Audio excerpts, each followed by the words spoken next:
Aujourd'hui, nous allons parler de la voix passive en latin. Quelques petits rappels pour commencer concernant la voix passive. Il existe plusieurs voix en latin comme en français, 3. La voix passive, c'est lorsque le sujet du verbe est passif, ce n'est pas lui qui fait l'action. Comparons les phrases suivantes. Puella patrem amat, la jeune fille aime son père. Et la phrase suivante, pater a puella amatur, le père est aimé par la jeune fille. Dans la première phrase est une phrase à la voix active, tandis que la seconde est à la voix passive, puisqu'ici, le père subit l'action faite par a puella, la jeune fille. Donc ce complément-là, on l'appelle le complément d'agent, en français comme en latin, et ce complément d'agent, ça vient du verbe ago, qui veut dire agir, c'est elle qui agit, c'est la puella. Le complément d'agent en latin se met à l'ablatif, comme c'est le cas ici, et il est précédé de la préposition ab ou a si c'est une personne. Si c'est un objet, on n'a pas ce a. Ici, on a enlevé le b de la préposition ab, parce que ab puella, c'était difficile à prononcer. Donc lorsque le mot commence par une consonne, on utilise l'abréviation de la préposition. Au lieu de ab, on utilise a. Voilà. Donc ça, c'est pour rappeler un petit peu ce qu'est la voix passive. On ne peut pas mettre tous les verbes à la voix passive. On ne peut mettre à la voix passive que les verbes transitifs directs, c'est-à-dire ceux qui ont un COD. Puisque vous voyez que dans la phrase active, le COD devient le sujet de la phrase passive, tandis que le sujet de la voix active devient le complément d'agent, puisque c'est lui qui agit. Ensuite, nous avons parfois des phrases qui ne comportent pas de complément d'agent. Exemple, milites iubentur, que l'on pourrait traduire par les soldats sont ordonnés. Mais en français, on utilise peu cette expression qui est très maladroite.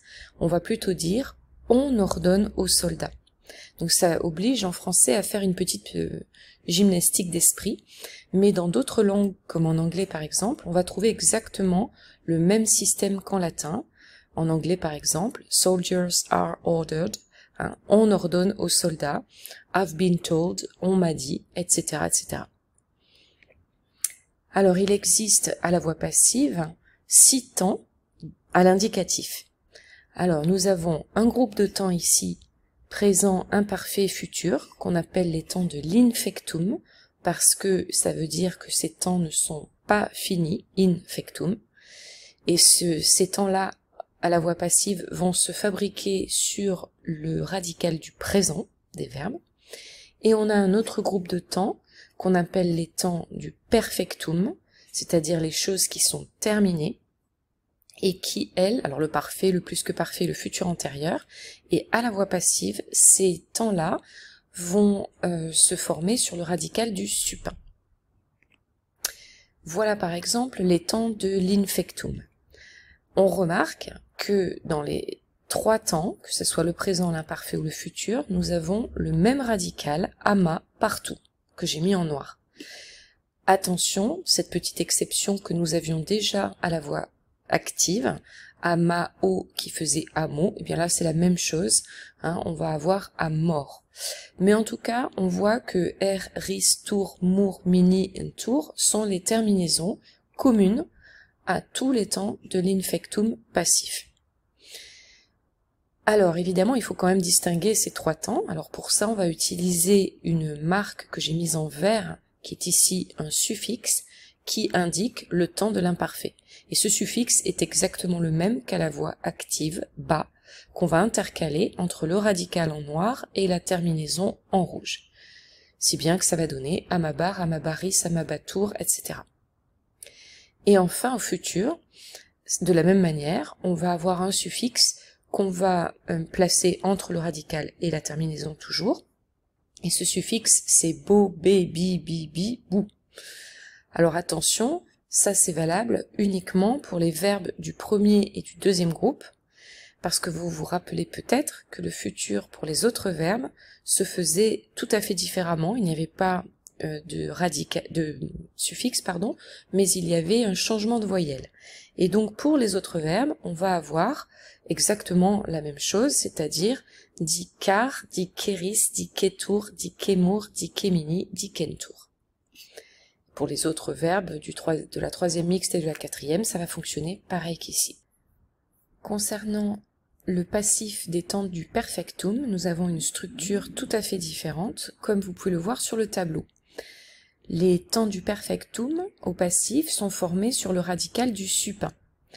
C'est-à-dire que par exemple, si je prends le verbe amo, le supin c'est amatum, je vais prendre ce radical du supin, amat, et je vais ajouter ous pour le masculin, a pour le féminin et pour le neutre, exactement comme on a déjà vu le participe parfait. Et je vais y ajouter le verbe être au présent.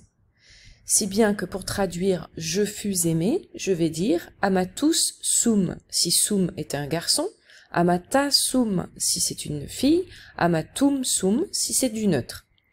Et je vais conjuguer tout au long de mon verbe de la même manière, en faisant bien attention à partir du pluriel, à mettre ici le participe au pluriel.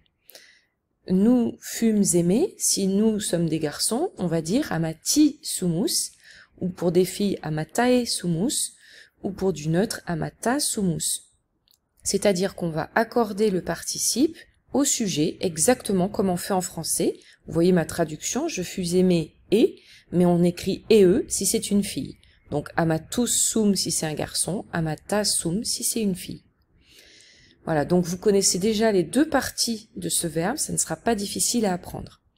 Et cela va fonctionner de la même manière pour le plus que parfait, à la différence près que l'auxiliaire se mettra à l'imparfait. C'est l'imparfait du verbe être. Amatus eram, amatus eras, amatus erat, etc.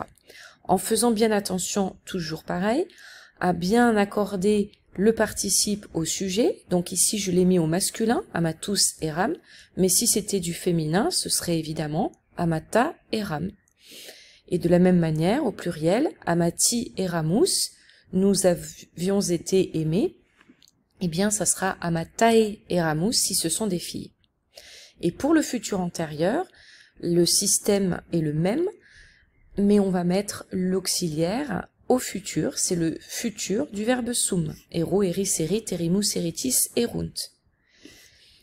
Voilà, nous avons fait le tour de la voix passive à l'indicatif en latin.